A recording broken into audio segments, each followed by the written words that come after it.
আসসালামু আলাইকুম রহমতুল্লাহ। প্রিয় দর্শক, কেমন আছেন? আশা করি ভালো আছেন। প্রিয় দর্শক, ৯ দুর্বল ব্যাংকে ২৯,০০০ কোটি টাকা দাঁড়।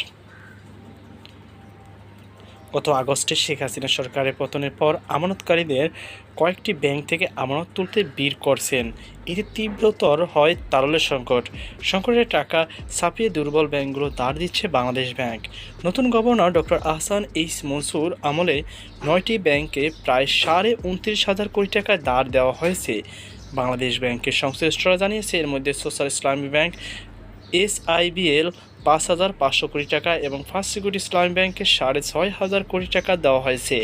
টাকা ছাপিয়ে ন্যাশনাল ব্যাংকে ৫,০০০ কোটি টাকা, ইউনিয়ন ব্যাংকে ২,০০০ কোটি টাকা, বাংলাদেশ কমার্স ব্যাংকে ২০০ কোটি টাকা, আইসিবি ইসলামী ব্যাংকে ১০ কোটি টাকা, গ্লোবাল ইসলামী ব্যাংকে ২,০০০ কোটি টাকা, এক্সিম ব্যাংকে ৮,৫০০ কোটি টাকা এবং এবি ব্যাংকে ২০০ কোটি টাকা দাঁড় দেওয়া হয়েছে।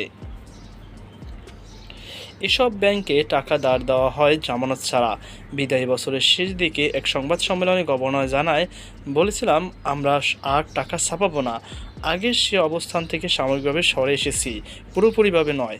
সংকটে থাকা ব্যাংকগুলো যে পরিমাণ তাহলে সহায়তা দেওয়া হবে, সমপরিমাণ টাকা বাজার থেকে বন্ড ছাড়ার মাধ্যমে তুলে ফেলব। অর্থাৎ এক হাতে টাকা দেব, অন্য হাতে বাজার থেকে তুলে নেব।